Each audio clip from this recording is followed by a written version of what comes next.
Quem cuida de quem sempre cuidou? No episódio do Bora Chegar Lá de hoje, nós vamos falar sobre longevidade feminina e como funciona o cuidado entre as gerações.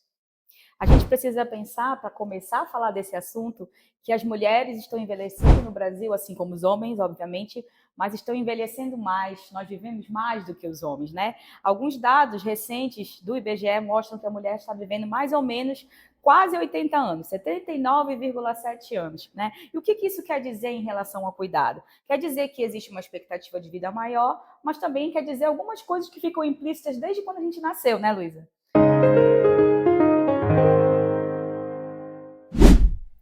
Falar sobre longevidade feminina é falar sobre como funciona hoje a expectativa de vida da mulher brasileira, né? A gente sabe que o Brasil está envelhecendo e a gente vai falar um pouco mais sobre isso já já. As mulheres na nossa sociedade têm esse papel culturalmente estabelecido do cuidado, né, Marcela? Mas Isso. a gente sabe que isso tem alguns dados por trás que mostram que realmente as mulheres vivem mais do que os homens. É verdade. A expectativa hoje de vida da mulher, segundo dados do IBGE, do último censo que foi feito, é de que a gente está vivendo mais ou menos 80 anos, próximo de 80 anos. E vivemos, Luísa, 3 anos a mais do que os homens. Olha só. Culturalmente falando, esse papel de cuidado das mulheres, ela se estende dos filhos até o marido. E isso junta também toda a família. Nós temos mulheres que chegam na idade de 60 anos ou mais, então são mulheres idosas que cuidam de outras mulheres idosas. Verdade. Nós temos avós cuidando dos netos. Nós temos avós cuidando dos filhos. Então a gente percebe que essa geração aí de mulheres que se dedicam ao cuidado acaba sendo algo que vem se repetindo ao longo dos anos. Isso mesmo. Historicamente, a gente vê o quê? A gente normalmente vê, quando a gente pensa em cuidado, a gente pensa o quê? Ou é em mãe, que é um papel feminino, ou é só no papel feminino em si, né? Como a Luísa falou, alguns exemplos agora. Mas existe uma discussão já amplamente sendo feita de que isso não deve ser exclusividade da mulher. E por isso a gente precisa também pensar em outros fatores para que esse cuidado seja, primeiro, reconhecido, porque ele é invisível, mas também para que ele seja dividido, compartilhado com outras pessoas, né? O núcleo familiar, ele envolve várias pessoas, homens e mulheres. Então a ideia é que realmente essa responsabilidade ela seja dividida. E quando não for uma responsabilidade dividida, se for uma responsabilidade que chega a vínculos até trabalhistas, Sim. é algo que precisa ter uma certa atenção. Então, a Política Nacional de Cuidados, que ela iniciou ano passado, mas ainda está em processo de implementação, ela justamente visa assegurar direitos aos cuidadores, para que essas tarefas de cuidado elas não fiquem restritas ao ambiente doméstico sem remuneração e principalmente sem uma garantia de valorização hoje e no futuro, através das leis trabalhistas e da legislação previdenciária.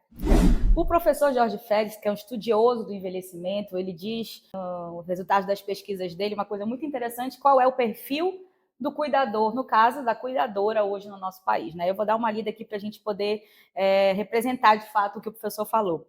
O cuidador é uma mulher com cerca de 40 anos de idade, negra, pobre, com poucos anos de estudo, e que vê hoje, na sua situação diferente da empregada doméstica, ela vê menos ainda valorizada a sua função de cuidadora. Então, esse é o perfil, digamos assim, dos estudos realizados pelo professor Jorge Félix, que identificam como é o cuidador hoje no Brasil. A Política Nacional de Cuidados, ela vem de uma ampla discussão de vários setores da sociedade para poder exatamente promover o compartilhamento do cuidado, além de valorizar, né, no caso dos cuidadores remunerados, mas também promover essa consciência de que o cuidado ele deva ser compartilhado não só entre os familiares, sejam eles mulheres ou homens, mas que sejam compartilhados também com o Estado. A responsabilidade pelos cuidados, ela não fica só com os pais, ela segue para os filhos, no caso aí de pais idosos. Então a gente percebe que as gerações elas têm que ter esse tipo de comprometimento e de cuidado mesmo, Sim. né, uns com os outros, porque uma hora vai chegar. Uma hora o momento de cuidador vai chegar e é importante que isso seja valorizado para a gente pensar quem cuidou da gente, para a gente saber que a gente vai ter que cuidar dessas pessoas no futuro. E aí, hoje em dia, Marcela, a gente vive também uma chamada geração sanduíche, que é uma geração de mulheres que cuidam dos pais, que ainda estão vivos, né, levando-se em consideração que a expectativa de vida do brasileiro vem aumentando, e também cuidam dos filhos menores, porque normalmente essas mulheres estão tendo filhos mais tarde. Né? Então, uma mulher fica dividida entre os cuidados com os pais e os cuidados com os filhos, e ainda tem que trabalhar, seguir a sua vida aí normal, né? Então, a gente percebe que a sobrecarga feminina é muito grande, e é por isso que a gente está falando aqui de mulheres.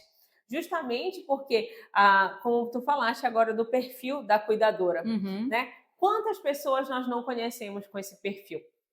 Se a gente fechar os olhos e imaginar uma mulher de aproximadamente 40 anos, negra, com pouco estudo, quantas mulheres a gente não conhece que tem esse perfil físico e social?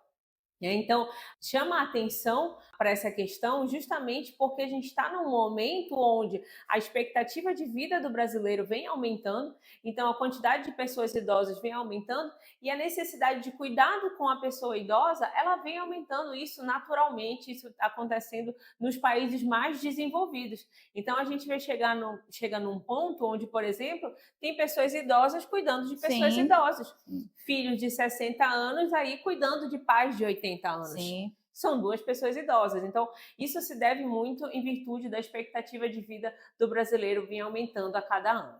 E qual é a qualidade desse cuidado, né, Luísa? Interessante, porque quando a gente pensa em cuidador, ainda hoje em dia, a gente pensa muito, por exemplo, na responsabilidade do Estado em instituições de longa permanência para idosos, que é obrigatório ter a figura do cuidador ali, né? Mas para uma situação de doença que já está mais grave.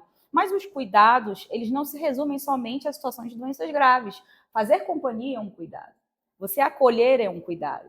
Você estar só presente naquele local com uma pessoa idosa é um cuidado, porque hoje em dia a realidade é muito assim. A pessoa fica idosa, os filhos vão saindo da casa, eles vão ficando sozinhos. Normalmente, quando tem o cônjuge pode vir a falecer e a pessoa idosa fica sozinha também. E aí o cuidador também é uma companhia, tá? Então a gente tem que pensar nesse espectro do que é o cuidado. E a Política Nacional de Cuidados, ela vem trazer essa perspectiva, digamos assim, de vários olhares em relação ao cuidado. E a gente precisa pensar que o cuidado feminino ele é invisível. Eu vou contar uma história aqui de uma situação que eu vivi lá no meu trabalho. Vocês sabem que eu sou servidora pública e eu, eventualmente, faço algumas visitas domiciliares, né? Por ocasião de uma dessas visitas, eu fui verificar, fazer uma prova de vida numa beneficiária lá, uma idosa, uma senhora que estava acamada, né? Hoje em dia tem muita exigência de fazer prova de vida, seja para o banco ou para censo, alguma coisa nesse sentido. E nesse caso, como a tecnologia avançou, mas não avançou tanto, o aplicativo para fazer a prova de vida na senhora não reconheceu porque ela já estava com o rosto um pouco deformado devido a um estágio de doença avançada. Então, eu fui realizar a visita domiciliar. Quando eu cheguei lá na casa dela, ela estava com uma filha que já devia estar próximo dos seus 60 anos, imagino eu, que a senhora era bem idosa, a que estava acamada. E aí ela estava me contando um pouco sobre como era o dia a dia, a rotina. Ela não conseguia praticamente se ausentar do lado da cama da mãe dela. Então, pensem vocês, uma cuidadora filha que não era remunerada, tá? Teve que parar toda a sua vida para cuidar da mãe depois que ela adoeceu. Não existe um aparato, digamos assim, de responsabilidade da onde ela pode recorrer para que aquele cuidado seja para ela mantido ou ajudado de alguma forma em relação ao Estado. Então, o cuidado feminino é invisível. Ela me disse que ela não consegue sair para comprar uma roupa para ela, não consegue, às vezes, nem ir para o supermercado comprar os alimentos. Então, imaginem o cuidado 100%, 24 horas por dia. Como é que o cuidador não fica, né? Então, a política ela vem para trazer um pouco dessa reflexão e também institucionalizar que esse cuidado ele deva ser compartilhado. Então, a gente tem que pensar que o cuidado não deve ser exclusivamente feminino, nem exclusivamente familiar. Ele tem que ser compartilhado. A gente está falando bastante do cuidado da pessoa idosa, principalmente pelo objetivo aqui do canal, que é falar sobre longevidade. Então, a longevidade ela tem alguns impactos na sociedade que precisam ser analisados. Então, eu vou ter pessoas mais velhas, então tem que pensar na acessibilidade de quem vai cuidar, como vão ser instituídas essas situações.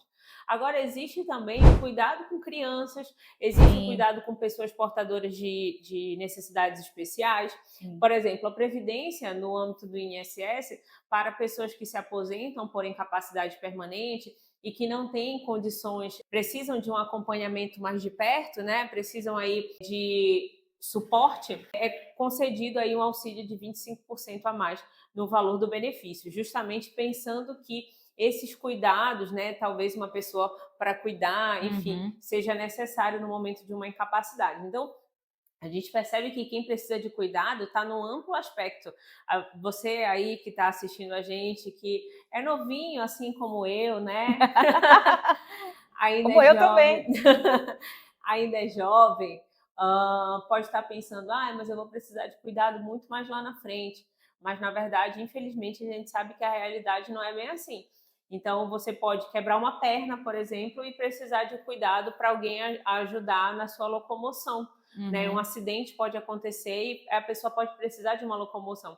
Então, como que vai se articular a sociedade próximo de pessoas com deficiência, capacidade reduzida ou até crianças, né, que precisam de um nível de suporte? Então, o Estado, ele tem que também ter o seu papel de responsabilização com relação aos cuidados, no sentido de fiscalizar eventuais tipos de trabalho que estejam sendo realizados, travestidos aí de trabalho doméstico, Sim. sem adicional noturno, Sim. sem descanso, sem final de semana. Também promover uma acessibilidade em casas de apoio, casas de repouso para as pessoas que não têm família, né? Não tem com quem contar e acabam precisando da ajuda do Estado. Mas como a Marcela bem ressaltou aqui, a iniciativa não pode ser só do Estado, ela tem que estar junto da cultura da nossa sociedade. E além desses aspectos que a Luísa falou, também promover a capacitação dos cuidadores, né?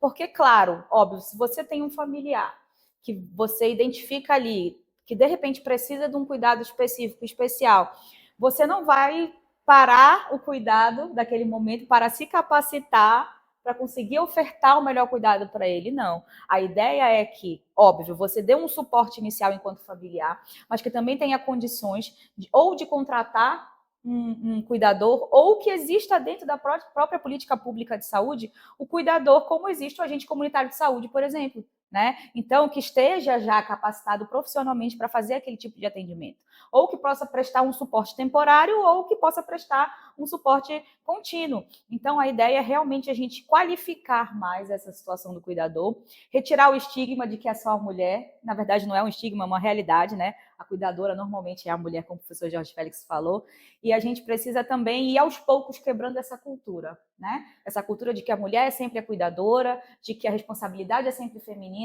e de que o Estado e a sociedade de uma maneira geral também não deve se responsabilizar desse cuidado.